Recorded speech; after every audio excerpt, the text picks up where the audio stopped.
हरे कृष्णा सभी को। आज की वीडियो का विषय है वैशाख मास की कथा का 5वां अध्याय। कथा शुरू करने से पहले अगर जो लोग मेरे चैनल पर नए हैं या जिन्होंने सब्सक्राइब नहीं किया मेरे चैनल को, तो प्लीज़ सब्सक्राइब कीजिए मेरे चैनल को और बेल आइकन दबाइए ताकि मेरी सारी वीडियोस आप तक आएँ। तो आइए शुरू करते हैं कथा को। 5वां अध्याय। बोलिए श्री विष्णु भगवान की जय। नारद जी कहने लगे, हे राजन, वैशाख मास सब धर्मों, सब प्रकार के तपों, सब महीनों और सब दानों से अधिक उत्तम क्यों है? सो सब हे महाप्रयाग, अब मैं आपके सामने कहता हूँ, तू ध्यान से सुन।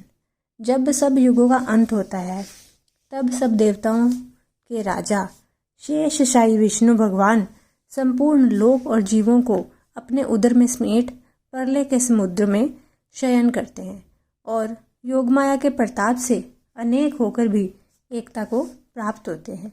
एक दिव्य निमेष व्यतीत होने पर वेद प्रार्थना करके भगवान को जगाते हैं।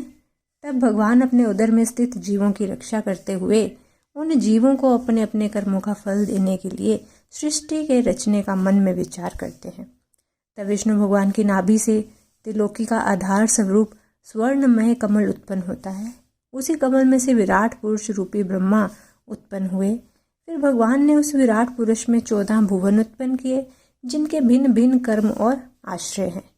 ऐसे अनेक समूह रचे। फिर सत्य रज तम 3 गुण, प्रकृति, मर्यादा और भुवनों के स्वामी रचे। तत्पश्चात वर्णाश्रम के विभाग कर धर्म की कल्पना करते हुए चारों वेद, तंत्र, स्मृति, पुराण तथा इतिहास रचकर धर्म की रक्षा के निमित्त इनके प्रवर्तक ऋषि प्रकट किए। इन ऋषियों ने अलग अलग वर्णों के अलग अलग धर्म प्रवर्तित किए, जिन पर सब प्रजा श्रद्धा करने लगी। प्रजा अपने अपने आश्रमोचित धर्मों में लगी हुई है या नहीं, यह देखने के लिए साक्षात अविनाशी सर्वांतरयामी भगवान चिंता करने लगे। यह वर्षा काल मैंने निर्माण किया, इसमें सब प्रजा कीचड़ आदि में फंस दुखी हो रही है, जिससे सब धर्मों को नहीं कर सकती। यह देख क्रोध उत्पन्न होता है, मन प्रसन्न नहीं है। मेरे देखते कोई दुख नहीं पाए, अतएव उन्हें देखूं। शरद काल में सब खेती में लग रहे हैं, इससे पूर्ण रीति से धर्म नहीं कर सकते हैं। कोई पके फल की अपेक्षा कर रहे हैं, कोई वर्षा से पीड़ित है, कोई शीत से दुखी है, अतएव धर्म नहीं करते हैं।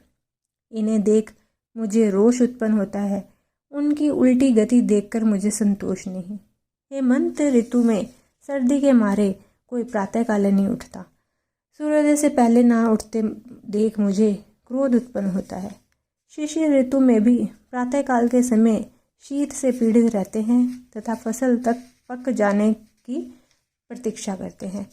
फिर जो मनुष्य जाड़े के मारे प्रातःकाल स्नान करने के लिए केवल सोचा ही करते हैं, उनका शुभ कर्म लुप्त होता जाता है, जो कभी पूरा नहीं होता।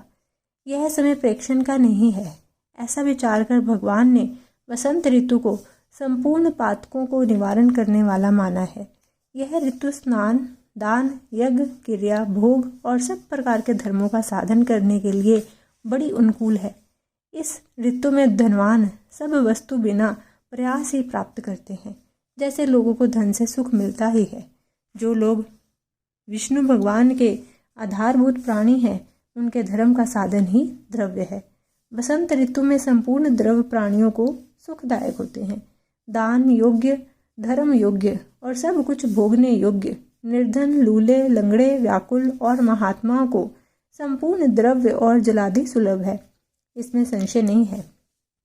मेरे प्रियजन इन द्रव्यों से अपनी आत्मा का हित साधन करते हैं।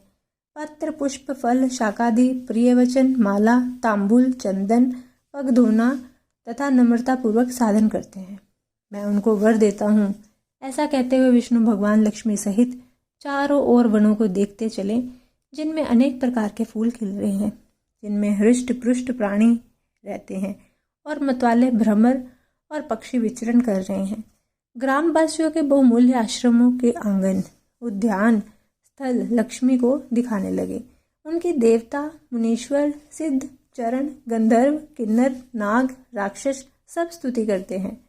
वर्णाश्रम वासियों के घरों में जाकर मीन की संक्रांति तक लक्ष्मी और सब देवताओं और मूर्तियों सहित भगवान रह करके लोगों के कर्मों का निरीक्षण करते हैं।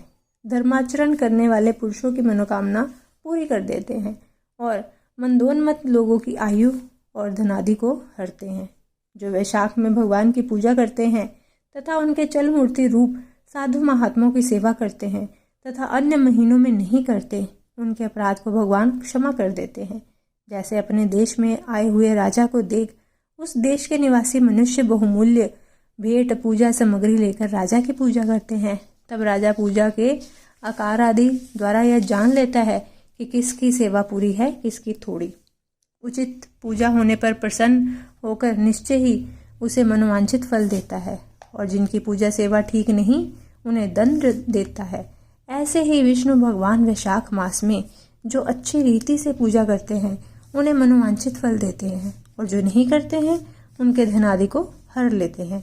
धर्म के रक्षक देव देव सारंधर विष्णु भगवान इस मास में प्राणी की परीक्षा करते हैं, इसलिए यह महीना सबसे उत्तम है। बोलिए विष्णु भगवान की जय। माघ मास की कथा का 5वां अध्याय को यहीं पे विराम देते हैं। पूर्ण हुआ है ये अध्याय। मेरी इस वीडियो को ज़्यादा से ज़्यादा लाइक और शेयर कीजिएगा।